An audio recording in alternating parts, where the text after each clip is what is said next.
Happy Saturday, everyone. Um, I hope that everyone is doing great. And as you can see, I'm someplace different today. We are in the library today. Now, we're not open for people to come in and see us, but we are here getting ready to help all our patrons that have been missing us. And we have been missing them too. So, most of y'all probably saw my cat join us for story time last week. So I thought this week I would share some stories about cats with y'all today. I have 2 books and a nursery rhyme for all of y'all. So let's begin. The first book is called Dewey, There's a Cat in the Library by Vicki Myron and Brett Witter.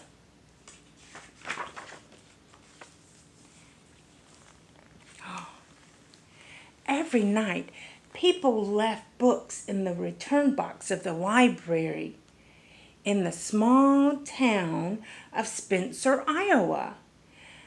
Funny books, big books, truck books, pig books, they left them all.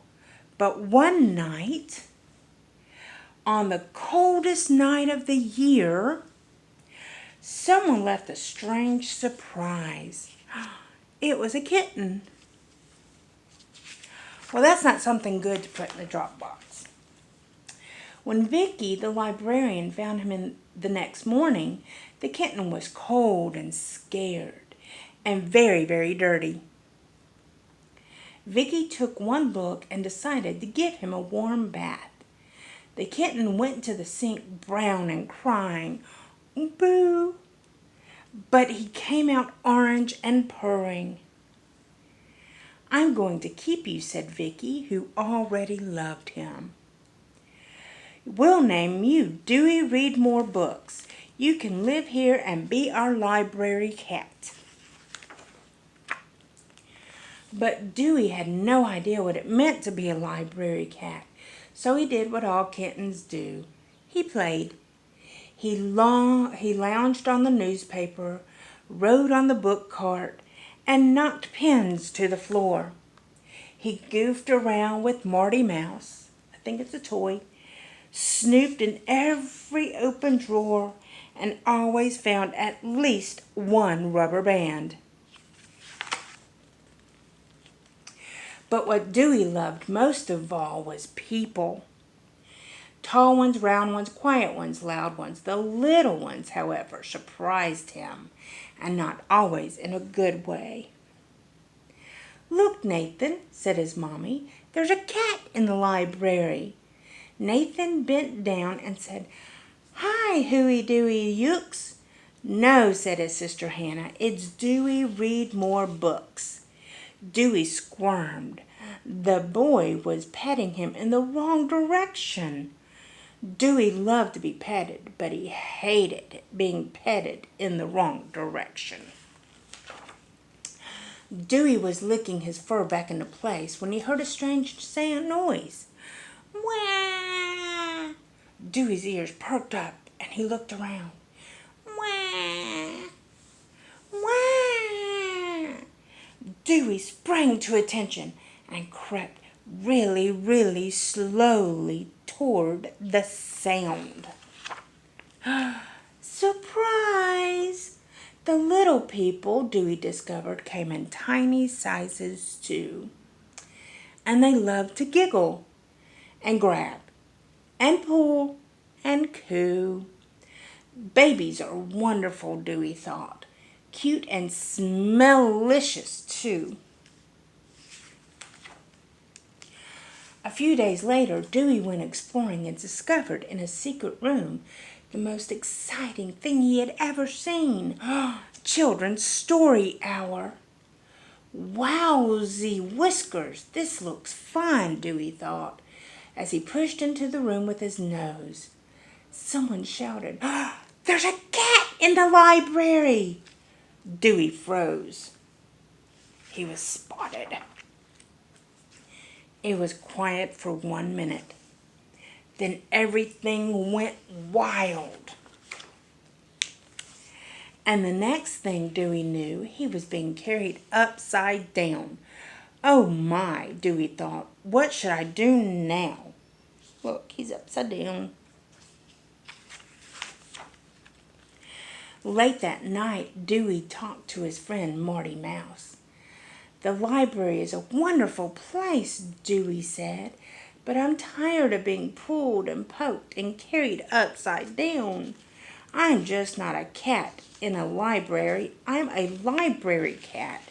A library cat helps people, I think, and I'm 92% convinced that that's the reason I'm around. Marty Mouse didn't say anything. I'm gonna do it, Dewey said. I'm going to help people. And he felt so happy that he threw Marty Mouse into the air, kicked him with his back legs, then slept on him like a pillow. The next morning, when the first people arrived, Dewey was waiting to greet them by the front door. All morning, Dewey acted like a library cat. He read with the mommies and grandmas.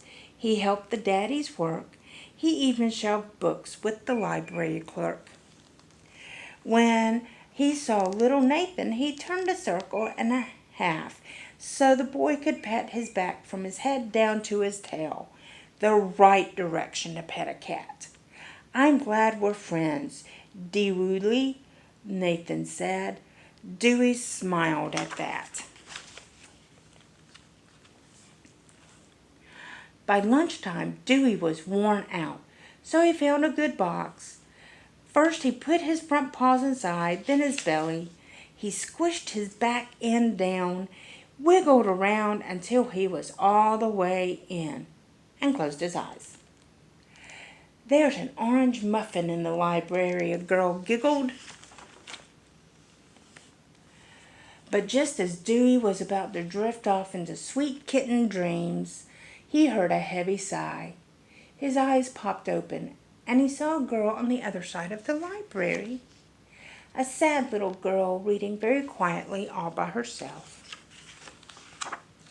He climbed up close and stared at her. She looked the other way. He sniffed her hand. She wouldn't play. He knocked her mittens to the floor. She let them stay. Then he saw her jacket and had his best idea yet. Silly always works. I'll be a silly cat today. The girl stared at Dewey. You look like a fuzzy hot dog in a purple bun, she said, and then she surprised him. What'd he do? He stuck his head through her sleeve. She laughed right out loud. I love you, Dewey. Read more books, the girl whispered. So as Dewey nestled into her lap and began to purr.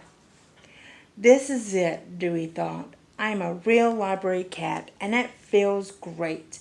No, it felt better than great. It felt perfect. There we have Dewey the library cat. I like that book. So now we're going to do a nursery rhyme. You may have heard of it. It's called The Three Little Kittens. So let's begin. The three little kittens, they lost their mittens, and they began to cry. Boo! Oh, mother dear, we sadly fear that we have lost our mittens. What? Lost your mittens, you naughty kittens. Then you shall have no pie. Meow, meow, meow. Then you shall have no pie. The three little kittens, they found their mittens, and they began to cry. Oh, mother dear, see here, for we have found our mittens. Put on your mittens, you silly kittens, and you shall have some pie. Purr, purr, purr. Oh, let us have some pie. The three little kittens put on their mittens and soon ate up their pie. Oh, mother dear, we greatly fear that we have soiled our mittens. What? Soiled your mittens, you naughty kittens. Then they began to sigh. Meow, meow, meow. Then they began to sigh. The three little kittens, they washed their mittens and hung them out to dry. Oh, mother dear, did you not hear that we have washed our mittens? What? Washed your mittens? Now, you good kittens. But I smell a rat close by. Shh, hush, shh. We smell a rat close by. That is one of my favorites. I love that story because it talks about how to be good little kittens. All right, I've got one more book to read to y'all. It's called My Name is Bob by James Bowen.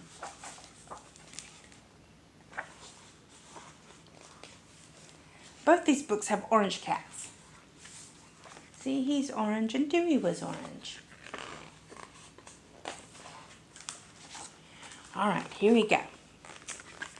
I wasn't always a street cat. I grew up in a quiet house with a kind old lady. She looked after me. She loved me and I loved her. I would curl up in her coziest chair and listen to the beautiful music she played. I thought I was the luckiest little cat in the world. Then one day the old lady wasn't well. I wanted to make her better, so I sat on her lap, watching over her from morning till night. But there was nothing I could do to help her. One day some men and an ambulance came. I hoped they could make her better, so I chased after them down the road. I ran and tried to keep up. I jumped onto a bus thinking it would follow her, but instead it took me on a long journey into the big city. After a time, the driver made me jump off the bus. The streets were busy and noisy, and everybody was rushing around so fast. I wish I could go back home, I said to myself, but I didn't have a home anymore. I tried to get some food from the garbage can, but the street cats snarled at me. Get lost, one of them spat. I felt frightened and ran away. I ran and ran through the crowded streets, not knowing where I was. That night I slid inside a cardboard box in the doorway of a shop. I was warm and cozy, and it made me think of home. I miss curling up in my chair. How I miss my home, I thought. The next morning a big man woke me. Scram! He shouted, shaking me out of my box. I ran away. Days passed. Everywhere I went, people chased me off. Weeks passed. I crept away and hid. And then one morning, I heard a friendly voice. Hello, Pussycat. Do you want to come home with me? Yes, please, I purred. I was so happy that someone wanted me. But his mother wouldn't let me in. I'm not having that smelly cat in my house, she said, and she slammed the door closed. I stared at my reflection in the puddle. The face in the water didn't look like me. I was so scruffy and dirty, as though I hadn't washed for a year. I was cold and hungry and too tired even to lick myself clean. Will I ever find a home again, I thought. Day after day I walked and walked. Nobody wanted to feed me. Nobody wanted to take me in. Nobody wanted to be my friend. Winter came, but my life hadn't changed. I was alone, hungry and cold on the streets.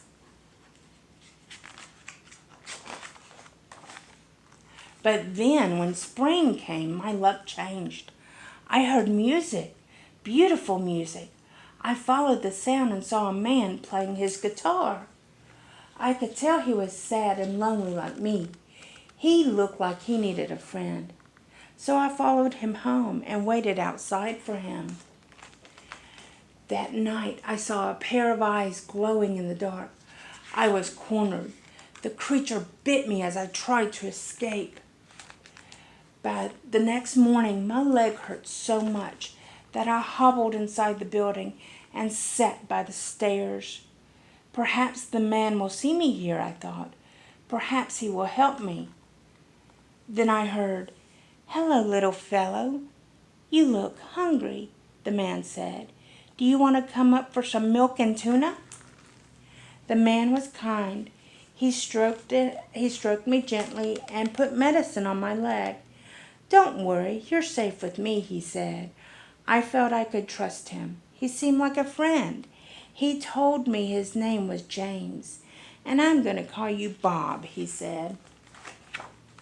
When my leg was better, James and I went out to play music. On the streets, people smiled and gathered to watch us. James and his street cat named Bob. I sat at his feet while he strummed his guitar. I thought I was the luckiest little cat in the world, just like before. From that day on, we've been together and always will be. And this is based off a true story. So we have Bob and we have James and Bob in little outfits and James and Bob, James playing his guitar. Anyway, that is a nice story, and I like that story. It's a very good story. So anyway, I hope to see y'all soon, and I hope y'all have an absolutely wonderful Saturday. Bye.